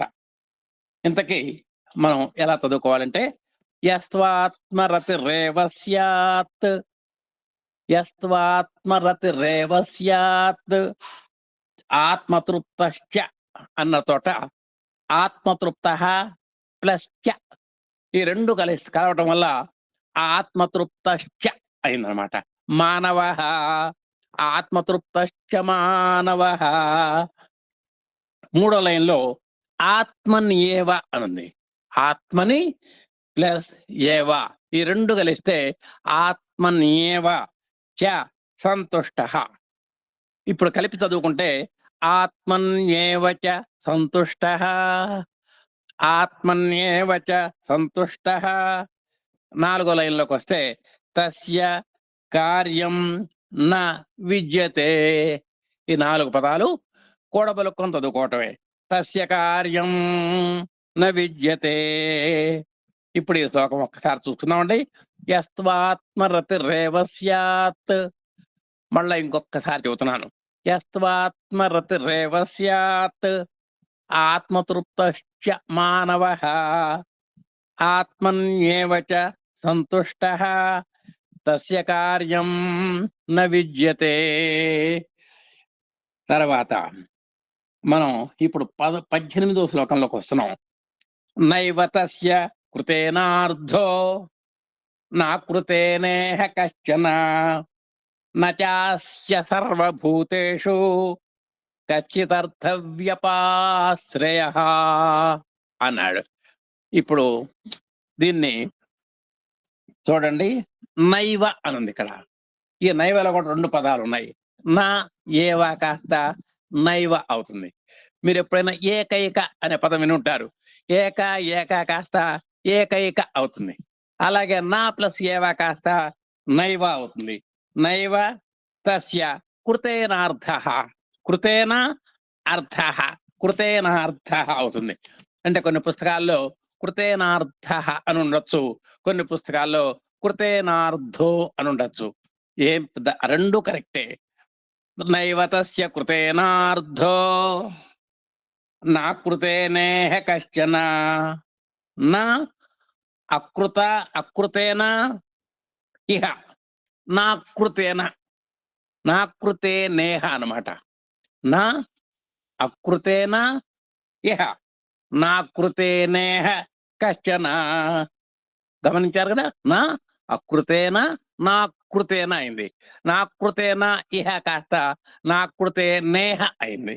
నా కృతే నేహ కశ్చన నాస్య సర్వభూతేషు నా చ అస్య, ఈ చ అస్య కాస్త చాస్య అయింది. నాస్య సర్వభూతేషు కశ్చిత్ అర్థ వ్యపాశ్రయ. 3 పదాలు కలిసి చూడండి. కశ్చిత్ అర్థ కాస్త కచ్చిదర్థ. నిన్న తదర్థం అన్న చోట తత్ అర్థం అనుకున్నాం. అలాగే కశ్చిత్ అర్థ కాస్త కచ్చిదర్థ వ్యపాశ్రయ, కచ్చితర్థ వ్యపాశ్రయ అవుతుంది.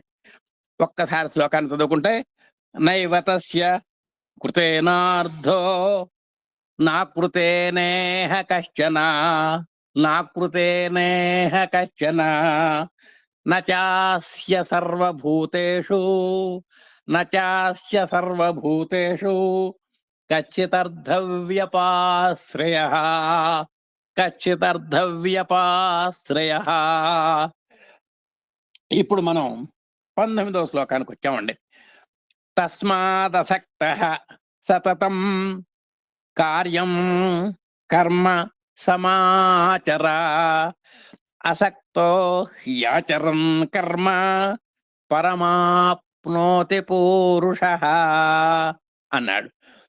తస్మాత్ అసక్తః, తస్మాదసక్తః తదర్థం ఇందాక మనం చెప్పుకున్నాం. తత్ ప్లస్ అర్థం తదర్థం కాస్త తస్మాత్ అసక్తః కాస్త ఆ తస్మాత్ కాస్త దకారంగా మారింది.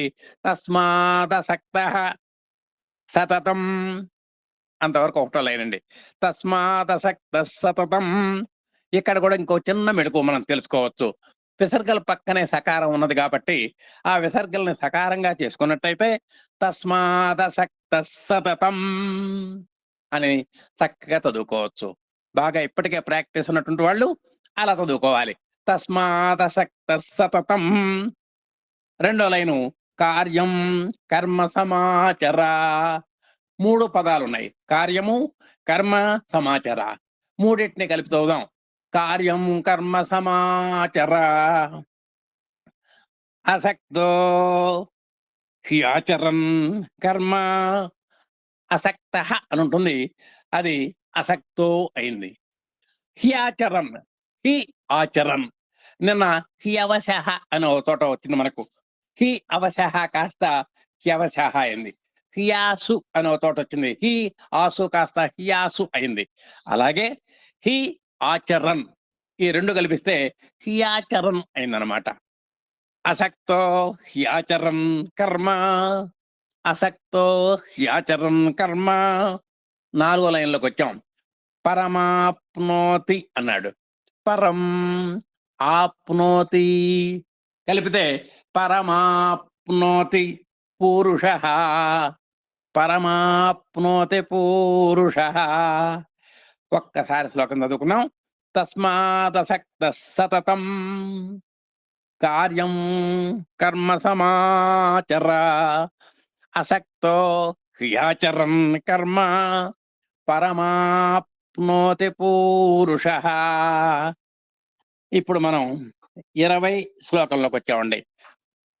కర్మణైవ హి సంసిద్ధిం ఆస్థితా జనకాదయః లోక సంగ్రహమేవాపి సంపశ్యన్ కర్తుమర్హసి. కర్మ నైవ అన్నాడు. ఇందాక నా ఏవా కాస్త నైవ అయింది, గుర్తుపెట్టారు కదా. ఇప్పుడు కర్మణ ఏవా కాస్త కర్మ నైవ అవుతుందన్నమాట. కర్మణ ఏవా కాస్త కర్మ నైవ హి సంసిద్ధిం. ఇప్పుడు మనం కలిపి చదువుకుంటే కర్మణైవ హి సంసిద్ధిం, రెండో లైన్లో ఆస్థితా జనకాదయః, అక్కడ విసర్గం లోపించటం వల్ల ఆస్థితా జనకాదయః. తర్వాత మూడో లైన్లో లోక సంగ్రహమేవాపి అన్నాడు. ఇక్కడ 3 పదాలు కలిసినాయండి. లోక సంగ్రహం ఏవా అపి, ఏవా అపి కాస్త ఏవాపి అయింది. ఇప్పుడు లోక సంగ్రహం ఏవాపి కాస్త మామూలుగా కలవటం వల్ల లోక సంగ్రహమేవాపి అయింది. లోక సంగ్రహమేవాపి మూడో లైన్ అయిపోయింది. నాలుగో లైన్లో సంపశ్యన్ కర్తుం అర్హసి, కర్తుం అర్హసి కాస్త కలవటం వల్ల కర్తుమర్హసి అయింది. అప్పుడు నాలుగో లైన్లో కలిపి చదువుకుంటే సంపశ్యన్ కర్తుమర్హసి. ఇప్పుడు మనం శ్లోకంలో చదువుకుందాం. కర్మణైవ హి సంసిద్ధిం ఆస్థితా జనకాదయః లోక సంగ్రహమేవాపి సంపశ్యన్ కర్తుమర్హసి. కర్తుం అర్హసి రెండు కలిపితే కర్తుమర్హసి. కర్మణైవ హి సంసిద్ధిం ఆస్థితా జనకాదయః లోక సంగ్రహమేవాపి సంపశ్యన్ కర్తుమర్హసి. ఈ తాప చెప్పబోయే శ్లోకం చాలా కీలకమైనటువంటిది. ఎన్నోసార్లు మీరు వినాలి, గుర్తుపెట్టుకోదగినటువంటి శ్లోకం. యజ్జదాచరతి శ్రేష్ఠః తత్తదేవేతరో జనః స యత్ ప్రమాణం కురుతే లోకస్తదనువర్తతే. మంచి గుండెకాయ లాంటి శ్లోకం అన్నమాట మనం గీత మొత్తానికి కూడా. యజ్జదాచరతి అన్నాడు. ఇక్కడ యత్ యత్ ఆచరతి అని 3 పదాలు ఉన్నాయండి. యత్ యత్ కాస్త యద్యత్ అయింది. యద్యత్ ఆచరతి కాస్త యద్యదాచరతి అయింది. ఏం లేదు, ఒక పదానికి కలిసి రాయి. యత్ యత్ కాస్త యద్యత్ అయింది. యద్యత్ ప్లస్ ఆచరతి కాస్త యద్యదాచరతి అయింది. అంటే తకారం దకారంగా మారింది. యద్యదాచరతి శ్రేష్ఠః, శ్రేష్ఠః అన్నప్పుడు మనం ఒత్తుఠా పలకాలి. యద్యదాచరతి శ్రేష్ఠః. రెండో లైన్లోకి వచ్చాం. తత్తదేవేతరో అన్నాడు. తత్ తత్ తత్ తత్ తత్తత్ అవుతుందండి. తత్తత్ ఏవ తత్తదేవ. తర్వాత ఇతరో జనః. ఏమండి, ఇతరః జనః కాస్త ఇతరో జనః అయింది. తత్తదేవ ఇతరో జనః కాస్త తత్తదేవేతరో జనః. కాబట్టి ఇంతకీ ఏమేమి పదాలు ఉన్నాయి అక్కడ? తత్తులు 2 ఉన్నాయి. తత్ కాస్త తత్ కాస్త తత్తత్ అయింది. ఏవ తత్తదేవ ఇతరః జనః ఇతరో జనః తత్తదేవేతరో జనః. ఏం పెద్ద కష్టమైందేం కాదు. తత్తదేవేతరో జనః సయత్ ప్రమాణం. సహ అని ఉంటుంది, కొన్ని కారణాల వల్ల విసర్గలు కనబడలేదు అక్కడ, అంతే. యత్ ప్రమాణం అలా విడదీసుకోవాలి మనం. యత్ ప్రమాణం అంత చదవాలంటే కష్టం మనకు. అందుకని మనం ఏం చేయాలి? యత్ ప్రమాణం ఈ రెండింటిని కలగలిపి చదువుకోవాలి. ఓహో, సహ అంటే స యత్ ప్రమాణం. సయత్ ప్రమాణం కురుతే. 4వ లైన్లో లోకః తత్ అనువర్తతే. లోకః తత్ లోకస్తత్ అవుతుంది అనమాట. లోకస్తత్ అనువర్తతే, లోకస్తదనువర్తతే అవుతుంది. ఇప్పుడు ఈ శ్లోకం మళ్ళీ ఒకసారి చదువుకుందాం. యజదాచరతి శ్రేష్ఠ తత్తదేవేతరో జనః సయత్ ప్రమాణం కురుతే లోకస్తదనువర్తతే. ఇప్పుడు చూడు, ఎమ్మెల్యే గారు ఇక్కడ కూర్చొని ఉన్నారు కాబట్టి 60 మంది కూర్చొని ఉన్నారు ఇక్కడ. అంటే ఒక నాయకుడు అనేటువంటి వాడు, శ్రేష్టమైనటువంటి నాయకుడు అనేవాడు ఎలా ప్రవర్తిస్తూ ఉంటాడో మిగతా వాళ్ళు కూడా అలాగే ప్రవర్తిస్తూ ఉంటారు. శ్రీకృష్ణ పరమాత్మ ఎటు పోతే ఆ గోపికలందరూ కూడా అలా వెళ్ళేవాళ్ళు. నాయకుడు ఎలా పోతూ ఉంటే మన అనుచరులు కూడా అలాగే పోతూ ఉంటారు. నాయకుడు ఏదైతే ప్రమాణంగా తీసుకుంటాడో మిగతా వాళ్ళు కూడా అదే ప్రమాణంగా తీసుకుంటారు. ఇక దీంట్లో ఇది యథార్థమా, న్యాయమా, అన్యాయమా అనేటువంటి ఆలోచనలు ఉండరు. మా నాయకుడు తీసుకున్నాడు కాబట్టి మేము కూడా తీసుకోవాల్సిందే ఆ నిర్ణయం, అట్లా అనమాట. మంచి శ్లోకం ఇది. కాబట్టి గీతాచార్యుడిని శిఖరాగ్రంలో నిలబెట్టినటువంటి శ్లోకం ఇదనమాట. యజ్జదాచరతి శ్రేష్ఠ తత్తదేవేతరో జనః సయత్ ప్రమాణం కురుతే లోకస్తదనువర్తతే. ఆయన యుద్ధం చేయవయ్యా అన్నాడు, చేస్తానయ్యా అన్నాడు, అంతే. రెండో మాటలేదు అక్కడ. అది నాయకత్వ లక్షణాలంటే. మనం ఈ శ్లోకం బాగా అందరూ గుర్తుపెట్టుకోవాలి, నోటికి రావాలి కూడా. 22వ శ్లోకాలకు వెళ్ళామండి. నమే పార్థాస్తి కర్తవ్యం త్రిషు లోకేషు కించన నానవాప్తమవాప్తవ్యం వర్తయేవ చ కర్మణి అన్నాడు. నమే అయింది. పార్థాస్తి అన్నాడు. పార్థ ప్లస్ అస్తి, పార్థాస్తి అయింది. పెద్ద కష్టమేం కాదు. కర్తవ్యం, ఈ 4 పదాలు మనం కలుపుకుంటే నమే పార్థాస్తి కర్తవ్యం. తర్వాత 2వ లైన్లో 3 పదాలు ఉన్నాయి. త్రిషు లోకేషు కించన అన్నాడు. ఈ మూడింటిని కలిపి చదువుకుంటే త్రిషు లోకేషు కించన. ఇక 3వ లైన్లో నానవాప్తమవాప్తవ్యం. చూడండి, నా అని విడదీసుకోవాలి. అవాప్తం అనవాప్తం, అవాప్తం అనవాప్తం, ఈ రెండింటిని కల్పిస్తే అనవాప్తం. నానవాప్తం, నా అనవాప్తం కాస్త నానవాప్తం అవుతుంది. నానవాప్తం అవాప్తవ్యం కాస్త నానవాప్తం అవాప్తవ్యం అవుతుంది అనమాట. కాస్త జాగ్రత్తగా గుణించుకొని చదువుకోవాలి. నానవాప్తం అవాప్తవ్యం వర్తే ఏవా, వర్త ఏవా అయింది 4వ లైన్లో. వర్త ఏవ చ కర్మణి, వర్త ఏవ చ కర్మణి అన్నాడు ఆయన. నాకు 3 లోకాల్లో ఏ పని లేదబ్బాయి, నాకు ఏ పని లేదు నాకు అన్నాడు. అయినా సరే ఏదో పని చేస్తూనే ఉంటాను అన్నాడు. మళ్ళా హైగా కూర్చోవచ్చుగా, పని లేనాయనా, కానీ నేనేదో పని చేస్తూనే ఉన్నాను అని అన్నాడు అన్నమాట. కాబట్టి ఈ శ్లోకాన్ని మళ్ళీ ఒకసారి చూసుకోండి. నమే పార్థాస్తి కర్తవ్యం త్రిషు లోకేషు కించన నానవాప్తమవాప్తవ్యం వర్తయేవ చ కర్మణి. కర్మణి వర్తయేవా, నేను ఏదో కర్మలో నేను నిమగ్నమై ఉంటాను అన్నాడు ఆయన. అలాంటి శ్రీకృష్ణ పరమాత్మే మరి క్షణం తీరిక లేకుండా పని చేస్తుంటే మనం పని లేకుండా కూర్చుంటామంటే ఎట్ట కుదురుతుంది? మనం కూడా ఎప్పుడు పని చేయాల్సిందే. క్రియాశీలతే మంది. కర్మమున పుట్టు జంతువు.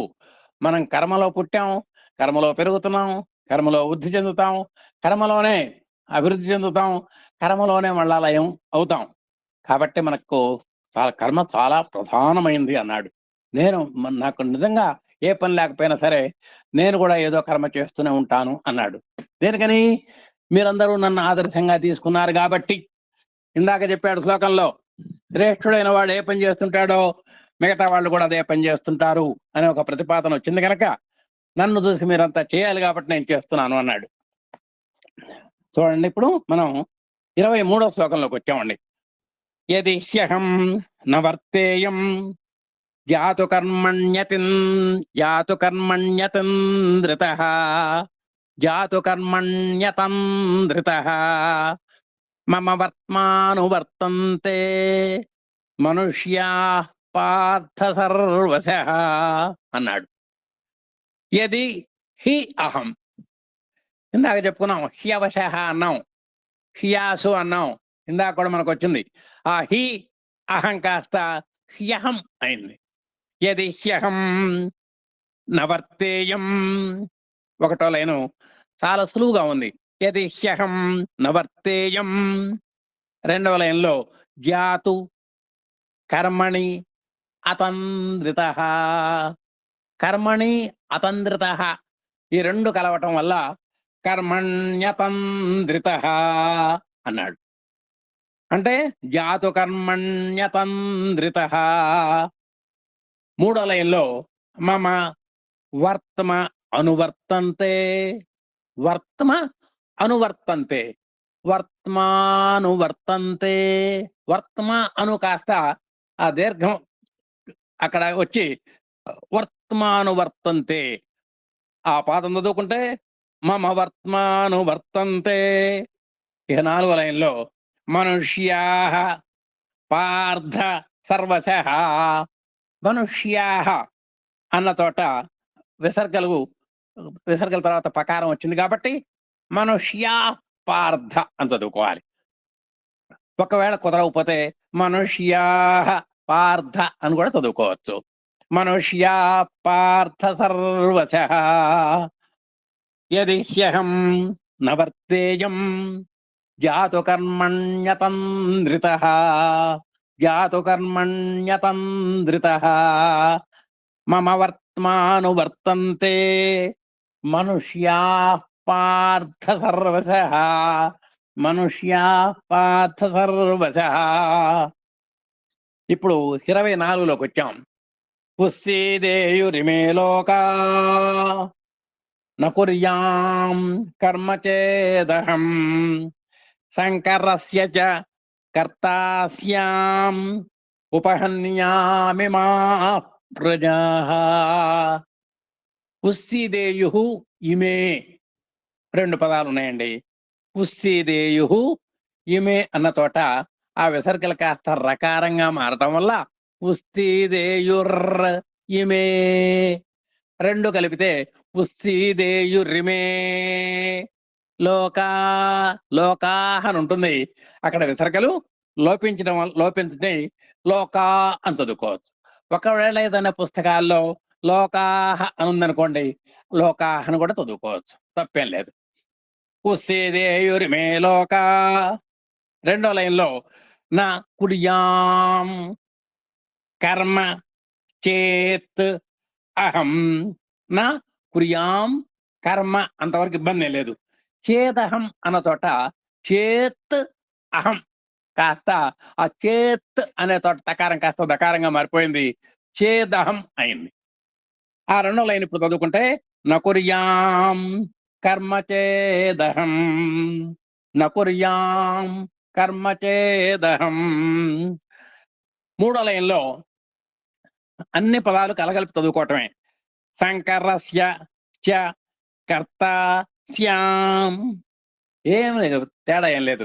శంకరస్య చ కర్తాస్యాం శంకరస్య చ కర్తాస్యాం. చివరి లైన్లోకి వచ్చేసారు అల్లహల్లా ఉపహన్యాం ఇమాః ప్రజాః. మూడు పదాలు ఉన్నాయండి ఇక్కడ. ఉపహన్యాం ఇమాః కాస్త ఉపహన్యామిమాః అవుతుంది. ఆ ప్రజాః అన్న చోట విసర్గల తర్వాత ప్రజా పకారం పలికింది కాబట్టి వాటిని మనం హకారంగా చదువుకుంటే సరిపోతుంది. ఆ విసర్గల్ని ఉపహన్యామిమాః ప్రజాః ఉపహన్యామిమాః ప్రజాః.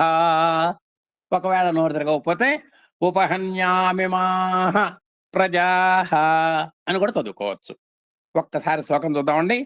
ఉస్సీదేయుర్మే లోకా న కుర్యాం కర్మ చేదహం శంకరస్య చ కర్తాస్యాం ఉపహన్యామి మా ప్రజాః. 25వ శ్లోకం అండి. సక్తాః కర్మణ్య విద్వాంసో యథా కుర్వంతి భారత కుర్యాద్విద్వాంస్తథా సక్తః చికీర్షుర్లోక సంగ్రహం. 1వ లైన్ చూద్దాం. సక్తాః కర్మణి అవిద్వాంసః. కర్మణి అవిద్వాంసః అని ఉంటుంది.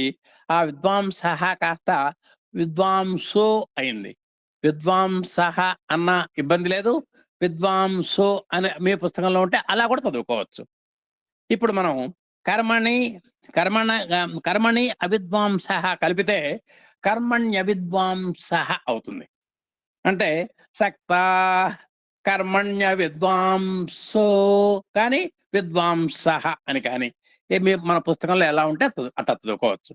ఇప్పుడు నా పుస్తకంలో విద్వాంసో అనుంది. సక్త కర్మణ్య విద్వాంసో. ఇంకొక మెడుకు ఏంటంటే ఈ సక్తా అనేటువంటి విసర్గ తర్వాత కకారం వచ్చింది కాబట్టి విసర్గలు గ్యారెంటీగా అక్కడ ఉండవలసిందే. మనం దాన్ని హకారంగా చదువుకోవాలి. సక్తా కర్మణ్య విద్వాంసో సక్తా కర్మణ్య విద్వాంసో. 2వ లైన్ యథా కుర్వంతి భారత. విశేషాలేం లేవు, 3 కలిపి చదువుకోవటమే. యథా కుర్వంతి భారత. 3, 4 లైన్లలో కాస్త జాగ్రత్తగా గమనించాలి. ఏమిటి చూడండి. కుర్యాత్ విద్వాన్ తథా ఆసక్తః అని ఉంటుందండి ఇక్కడ. కుర్యాత్ విద్వాన్ తథా అసక్తః అని ఉంటుంది. వీటన్నిటిని జాగ్రత్తగా కలిపి తప్పితే కుర్యాద్ విద్వాన్ కాస్త కుర్యాద్ విద్వాన్ అవుతుంది. ఆ విద్వాన్ అనేటువంటిది ఇక్కడ కనబట్టలేదు కదా మాస్టారంటే ఆ నకారం కాస్త సున్నగా మారిపోయింది అనమాట. అందుకని మనం ఏం చదువుకోవాలి. కుర్యాద్ విద్వాన్ తథా సక్తః అని చదువుకోవాలి. అంటే ఇక్కడ కొన్ని మార్పులు జరగటం వల్ల ఆ విధమైనటువంటి పలకాల్సి వచ్చిందనమాట. కుర్యాద్ విద్వాం తథా సక్తః. 4వ లైన్ చికీర్షు లోక సంగ్రహం. చికీర్షులో ఉన్నటువంటి ఆ విసర్గలు కాస్త రకారంగా మారటం వల్ల చికీర్షుర్ లోక సంగ్రహం కలిపి చదివితే చికీర్షుర్లోక సంగ్రహం చికీర్షుర్లోక సంగ్రహం. 3వ లైన్లో ఒక్కసారి చూసుకోండి. కుర్యాత్ విద్వాం తథా సక్తః. కుర్యాద్ విద్వాం తథా సక్తః. కుర్యాద్ విద్వాం తథా సక్తః. ఇప్పుడు ఒక్కసారి శ్లోకం చదువుకుందాం. సక్త కర్మణ్య విద్వాంసో యథా కుర్వంతి భారత కుర్యాద్ విద్వాంస్తథా సక్తః. ఈ లైన్లోనే చాలా జాగ్రత్తగా ఉండాలి. కుర్యాద్ విద్వాంస్తథా సక్తః చికీర్షుర్లోక సంగ్రహం. ఇప్పుడు మనం 26వ శ్లోకంలోకి వచ్చామండి. నా బుద్ధిభేదం జనయేత్ అజ్ఞానాం కర్మసంగినాం జోషయేత్ సర్వకర్మాణి విద్వాన్ యుక్తః సమాచరం. నా బుద్ధిభేదం పెద్ద విశేషం ఏమీ లేదు. జనయేదజ్ఞానం ఉంది అక్కడ. అందుకని మనం అక్కడ ఏం చేయాలి. జనయేత్ అని విడదీసుకోవాలి. అక్కడ కట్ చేయాలి. కట్ చేసి చదివితే 1వ పాదం ఎట్లా ఉంటుంది. నా బుద్ధిభేదం జనయేత్ అక్కడికి ఆపుకోవాలండి. లేకపోతే మనం కన్ఫ్యూజ్ పడిపోతాం. నా బుద్ధిభేదం జనయేత్. ఇప్పుడు జనయేత్ అని విడదీసిన తర్వాత అక్కడ మొదలు ఎట్లా పెట్టాలి అంటే అజ్ఞానం అని మొదలు పెట్టాలి. మళ్ళా ఒకసారి చెబుతున్నాను. సబుద్ధి భేదం జనయేత్, అక్కడ తకారం పెట్టుకోవాలి. మళ్ళా మొదట్లో ఆ పెట్టుకోవాలి. అజ్ఞానం కర్మ సంగినాం, అజ్ఞానం కర్మ సంగినాం, అజ్ఞానం కర్మ సంగినాం. మూడో లైన్ జోషయేత్ సర్వకర్మాణి, పెద్ద విశేషమే లేదు.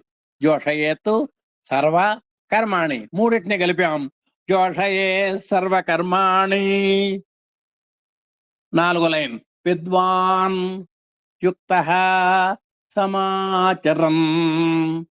ఆ యుక్తఃలో ఉన్నటువంటి విసర్గల్ని పక్కనే సకారం ఉన్నది కాబట్టి దీన్ని కూడా సకారంగా చదివితే యుక్త సమాచరం, యుక్త సమాచరం, విద్వాన్ యుక్త సమాచరం అవుతుంది. ఒక్కసారి శ్లోకం చదువుకుందాం. నా బుద్ధి భేదం జనయేత్. అందరూ ఇక్కడ కట్టేసి చదువుకోవాలి. ఇది ఒక్కటి జాగ్రత్తగా మనం నోట్ చేసుకోవాలి. అక్కడ నా బుద్ధి భేదం జనయేత్, ఆతో మొదలు పెట్టాలి. అజ్ఞానం కర్మ సంగినాం జోషయేత్ సర్వకర్మాణి విద్వాన్ యుక్త సమాచరం. తర్వాత 27కి వచ్చామండి. ప్రకృతే క్రియమాణాని, చక్కటి పదాలు వాడాడు. ప్రకృతే క్రియమాణాని. ఇక్కడ కూడా విసర్గల ప్రకారం విసర్గల పక్కనే కకారం వచ్చింది కాబట్టి విసర్గలు ఖచ్చితంగా మనం పాటించాల్సిందే. దానికి హకారం చేతనైతే హకారం పలకచ్చు. ప్రకృతే క్రియమాణాని అని చదువుకోవచ్చు. ఒకవేళ కుదరని వాళ్ళు ప్రకృతే క్రియమాణాని అని చదువుకోవచ్చు. రెండో లైన్లో గుణై కర్మాణి సర్వశః, పెద్ద విశేషాలు లేవు. గుణై కర్మాణి సర్వశః. ఇందాకట్లాగనే కుదిరితే ఆ విసర్గని హకారంగా చదువుకోవచ్చు. గుణై కర్మాణి సర్వశః. ఒకవేళ కుదరకపోతే గుణై కర్మాణి సర్వశః అని చదువుకోవచ్చు. అహంకార విమూఢాత్మ, అహంకార విమూఢ ఆత్మ, ఈ మూడు పదాలను కలిపేస్తే అహంకార విమూఢాత్మ. నాలుగో లైన్ కర్తాహమితి, కర్త అహం ఇతి, కర్తాహమితి. సామాన్యంగా విడదీసినప్పుడు ఇక్కడ కూడా ఆ ఉంటుంది. కర్త అహం అన్నమాట. కలపటం వల్ల ఆ ఆకారం మాయమైపోయింది. కర్తాహం ఇతి, కర్తాహమితి మన్యతే, కర్తాహమితి మన్యతే. ప్రకృతే క్రియమాణాని గుణై కర్మాణి సర్వశః అహంకార విమూఢాత్మ కర్తాహమితి మన్యతే. ఇక్కడికి 27 శ్లోకాలు అయినాయండి. ఇవాళ శ్లోకాలన్నీ కూడా ఒక్కసారి మీకు చదివి వినిపిస్తాను. ఎక్కడి నుంచి వచ్చాం మనం 14 నుంచి ఒక్కసారి చూద్దామండి.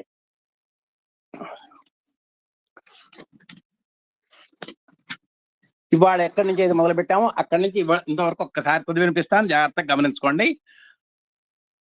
అన్నాద్భవంతి భూతాని పర్జన్యాదన్న సంభవః. శ్లోకం 14 నుంచి వస్తున్నామండి. యజ్ఞాద్భవతి పర్జన్యో యజ్ఞ కర్మ సముద్భవః కర్మ బ్రహ్మోద్భవం విద్ధి బ్రహ్మాక్షర సముద్భవం తస్మాత్ సర్వగతం బ్రహ్మ నిత్యం యజ్ఞే ప్రతిష్ఠితం. ఏవం ప్రవర్తితం చక్రం నానువర్తయతే హయః అఘాయురింద్రియారామో మోఘం పార్థ సజేవతే. యస్త్వాత్మరతిరేవ స్యాత్ ఆత్మతృప్తశ్చ మానవః ఆత్మన్యేవ చ సంతుష్టః తస్య కార్యం న విద్యతే. నైవ తస్య కృతేనార్థో న కృతేనేహ కశ్చన న చాస్య సర్వభూతేషు కచ్చిదర్థవ్యపాశ్రయః తస్మాదసక్తః సతతం కార్యం కర్మ సమాచర. అసక్తో హ్యాచరన్ కర్మ పరమాప్నోతి పూరుషః.